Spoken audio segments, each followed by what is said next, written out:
दुनिया के एक फेमस कॉमेडियन ने एक बहुत ही खूबसूरत लाइन लिखी है। उन्होंने लिखा है कि मुझे बारिश में चलना बड़ा अच्छा लगता है क्योंकि उसमें मेरे आंसू कोई पहचान नहीं सकता।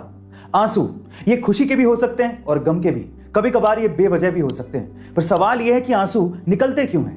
देखिए, हमारी आंखों के ऊपर लैक्रिमल ग्लैंड नामक एक जगह होती है जहां पर ये आंसू बनते हैं और इकट्ठा होते हैं, लेकिन जब ये हद से ज्यादा बन जाते हैं तो ये हमारी आंखों से तो निकलते ही हैं, हमारी नाक की नली में भी चले जाते हैं, जिससे हमारी नाक बहने लगती है। गाइस, क्या इसके पहले तक ये इंटरेस्टिंग फैक्ट आपको पता था? और अगर नहीं पता था तो कमेंट सेक्शन में जरूर। मान लीजिए कि आपको किसी वजह से हवाई जहाज से बिना पैराशूट के कूदना पड़े, या फिर आपके पास पैराशूट है लेकिन वो हवा में खुल ही नहीं रहा है। इन दैट केस क्या आप अंदाजा लगा सकते हैं कि आप कहां गिरे ताकि आपकी जान बच जाए?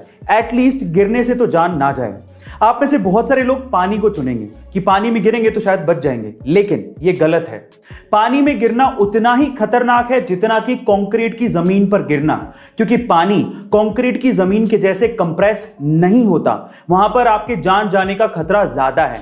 तो 4 बेस्ट ऑप्शंस कौन से हैं? सबसे पहले तो घास की जमीन, दूसरा स्नो यानी कि बर्फ की जमीन, तीसरी दलदल की जमीन और चौथा पेड़। अगर आप इन 4 जगहों पर गिरते हैं तो शायद आप बच सकते हैं। गाइस, क्या आपको इसके पहले तक ये इंटरेस्टिंग फैक्ट पता था? और अगर साउंड की स्पीड क्या होती है? अब पूछने वाले ने ये सोचा होगा कि ये तो आइंस्टाइन है, इन्हें तो सब आता ही होगा। अब देखिए, एल्बर्ट आइंस्टाइन को ये आता था या नहीं आता था वो तो मैं नहीं जानता हूं, लेकिन उन्होंने जो जवाब दिया वो आज के संदर्भ में हमारी एजुकेशन सिस्टम को आईना तो दिखा ही देगा। उन्होंने कहा कि ये सब डेटा सेंट्रिक चीजें और ये इंफॉर्मेशन मैं अपने दिमाग में स्टोर करके नहीं रखता हूं, ये सब चीजें तो बुक्स में लिखी हैं, जाके देख लो।